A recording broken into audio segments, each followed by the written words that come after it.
Hey everyone, I'm here to review the HP Envy dv6. I have with me today both the dv6z version and the dv6t version. These are from the 7200 series. The dv6z has an AMD processor, whereas the dv6t has an Intel processor. Outside of the processor and graphics cards you get on there, the looks, the design, the specs are exactly the same. So you can get all the other same options outside of the internal processor and GPU. So I'm just going to kind of combine the review here of these two machines and talk about the features of them a little. Now, one thing that people might like to know is how are these different from the Pavilion dv6 that you could previously get. Now, not a whole lot different is the answer to that. The only thing different really is that you get Windows 8 now, and there's a slight processor bump, and the name has changed. Other than that, we're looking at the same deal as what we had earlier in the year. So, anyway, on to the rest of the review. Alright, let's talk about the design a little. It's the same as the previous Pavilion, so it has a midnight black finish. It's brushed metal aluminum look, and it's the only color choice you get is black. Apparently that's the most popular, so HP has decided to keep it simple. You do get a logo that lights up here, you notice that.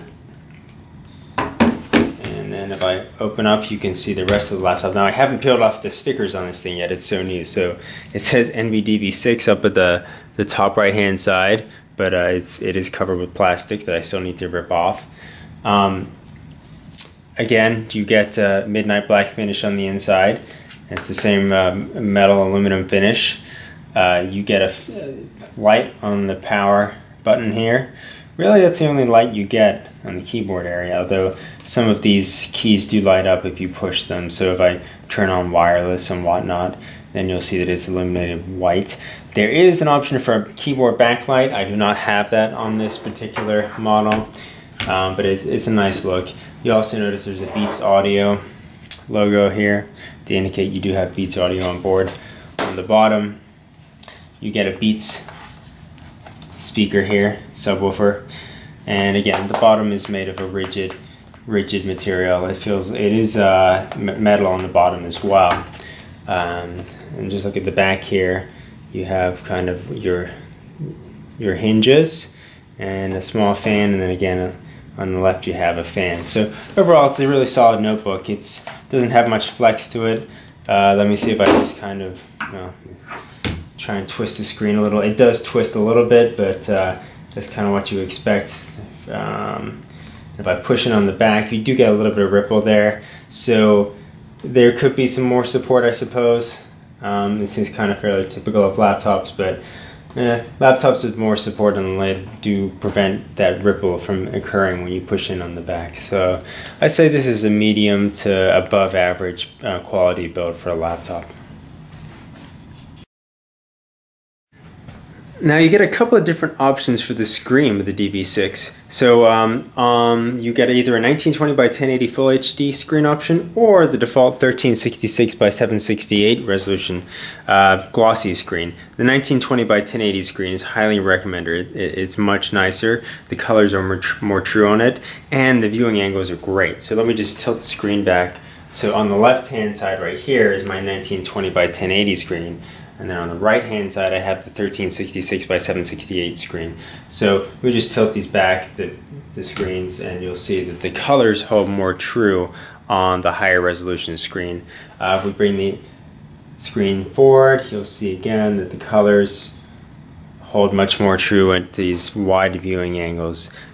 So just an overall better screen. And if I turn on the light in the room here, you'll also see that the glossy finish on the 1366 by 768 can really catch the light and offer some reflections there, whereas the matte screen on the Full HD version does not reflect light and is less mirror-like. So that's, I think, a great advantage, and another reason I do recommend the $150 upgrade to the Full HD screen. So the keyboard on the HP Envy dv6t is a chiclet style keyboard, as many are these days. You do get a number pad over on the right side, and the keys at the top are dedicated media keys. So if I hit F2, then it decreases the brightness, F3 increases, and over here the F10 increases volume. So that's a default function for those. It's comfortable to type on. The key travel is okay. One thing I'm not such a fan of is the fact that it's kind of glossy in between the keys here, and it kind of collects dust and gets dirt. I don't know, a matte finish would just been better in my opinion. You do get a fingerprint reader down here on the right hand side, so you can use that for login and stuff like that. The touchpad, you get dedicated mouse buttons there. Sorry if I can't even demonstrate that because the camera's not focused here.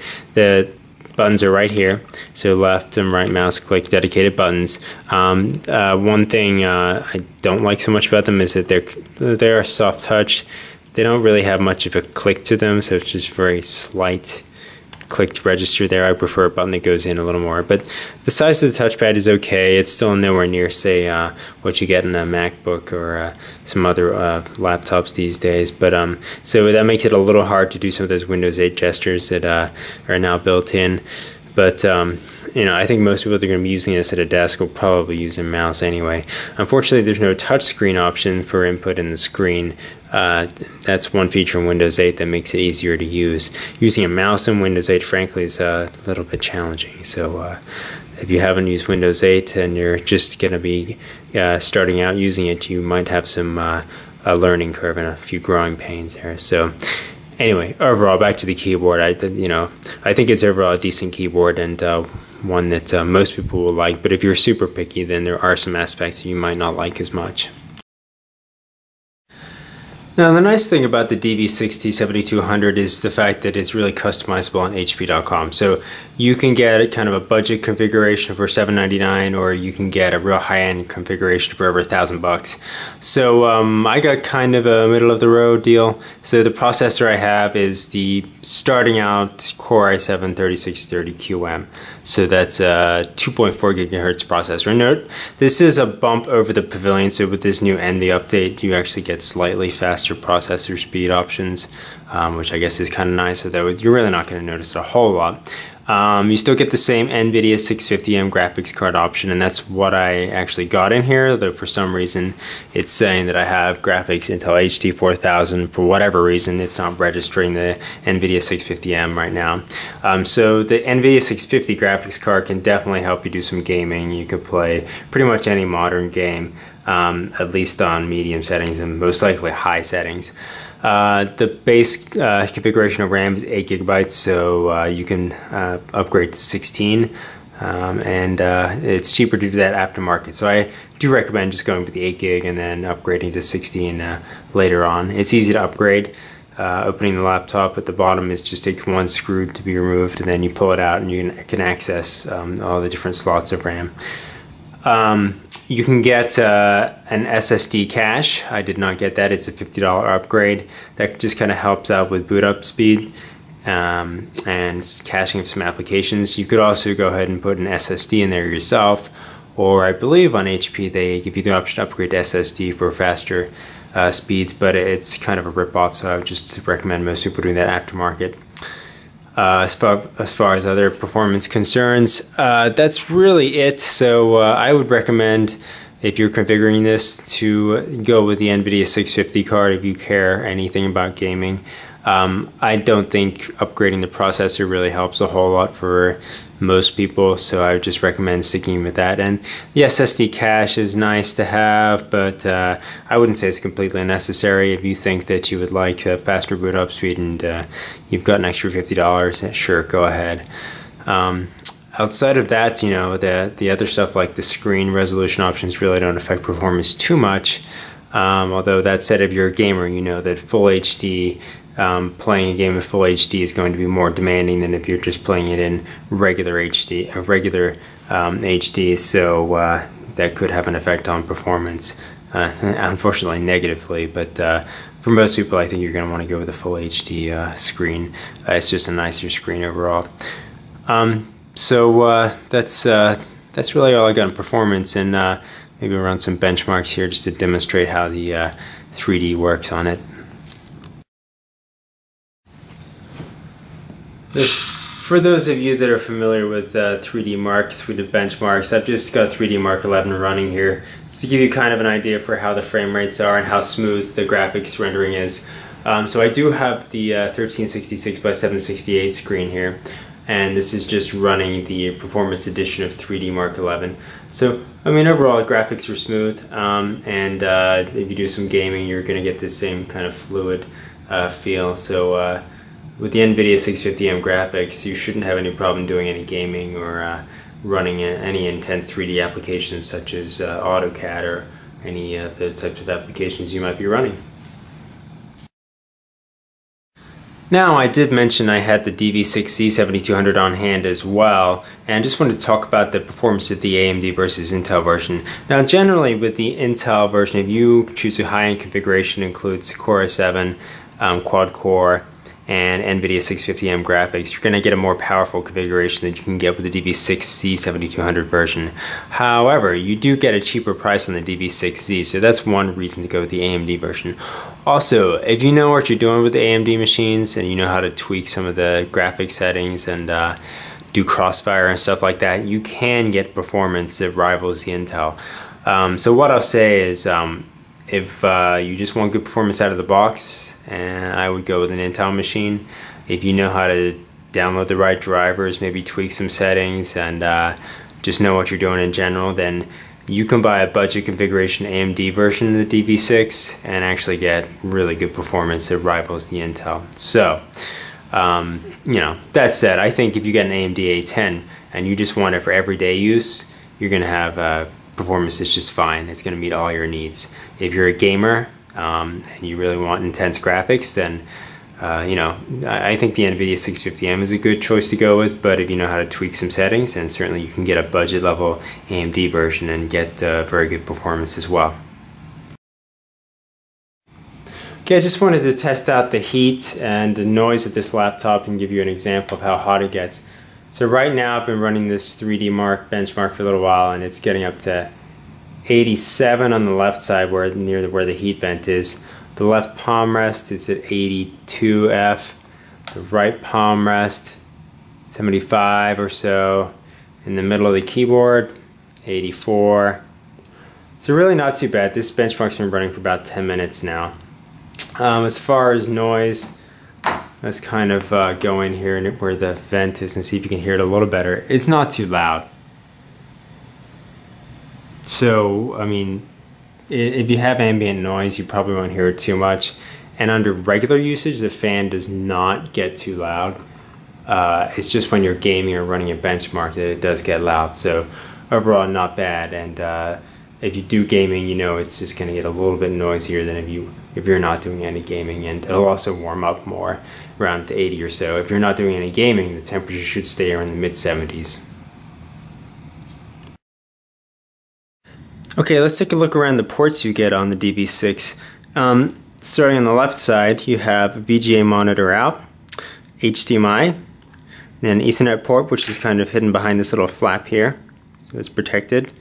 Then we have USB 3.0, two USB 3.0 ports right here, microphone, and then a headphone jack. We're rotating around the front side. There's nothing on the front. As we get to the right, you have your optical drive. And then you have USB 3.0 port, then a USB 2.0 port, and just a power jack.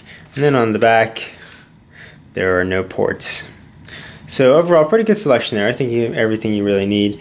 Although you don't get FireWire or eSATA, you do get USB 3.0, which should offer the fast transfer speeds for portable hard drives if you have one of those. Alright, for those that care how much a laptop weighs, I've got the dv6t on the scales here. This is with a 6-cell battery. It weighs in at 5 pounds, 10 ounces. Now if I put the travel adapter on board, or the power brick as some might call it, the weight does go up. It's a pretty large power adapter, so I think it goes up to 6 pounds, 13 ounces, which is pretty heavy. Now by weigh, the dv6 that has a 9-cell battery, which I have over here, the weight's going to be more starting out. So let's just do that, just so you know what the weight difference is. Close the lid, bring it over. There we go.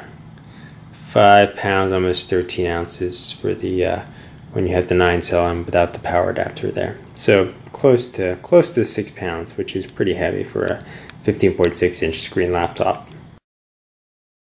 Now you get a couple of different battery options with the dv6 as well. Now, the one I have here on the left has a 9-cell battery and it sticks out, so you can see that when you have it resting on the table, it's going to give an incline because of the battery sticking out here. Obviously, it does give you longer battery life, which is the advantage. About 33% longer than the 6-cell. Take a look at the 6-cell battery. It sits flush, so it doesn't raise the laptop up any. Makes it have a lower profile. So if I put them next to each other here, you'll see that the laptop on the left that has the 9-cell does stick up at the back, and it does make it thicker. So if you want the extra battery life there, you will pay the price by having more weight, and it'll be slightly thicker. So I just wanted to conclude this review of the HP Nv6T by saying that I do think this is a great kind of all-around laptop, desktop replacement style laptop. The price is right for a machine that can really be configured with some high-end components such as the Intel Core i7 quad-core processor, Nvidia 650M graphics, and up to 16 GB of RAM, which you can later upgrade to 32 GB aftermarket. You can also put an SSD in there if you wanted to speed up performance even more. Prices start around $799 for the Intel model, cheaper for the AMD model, around $699. And if you configure it with higher end components, like I would recommend the 1920 by 1080 screen upgrade and the Nvidia 650 graphics, I wouldn't upgrade the processor. Then the price goes up to around just shy of $1,000, maybe $900 or so. And again, you can get coupons for that and help the price out a little bit. The port selection is good, the design is decent. Some people might not like the black look, but I think a majority of people do prefer just kind of a professional black look with the brushed metal finish, as you can see here. So overall, the dv6t gets a thumbs up, and for those that are wondering what the difference is between the Pavilion dv6t earlier this year, there really is not any difference, just the fact that you get now Windows 8 and a slight processor bump.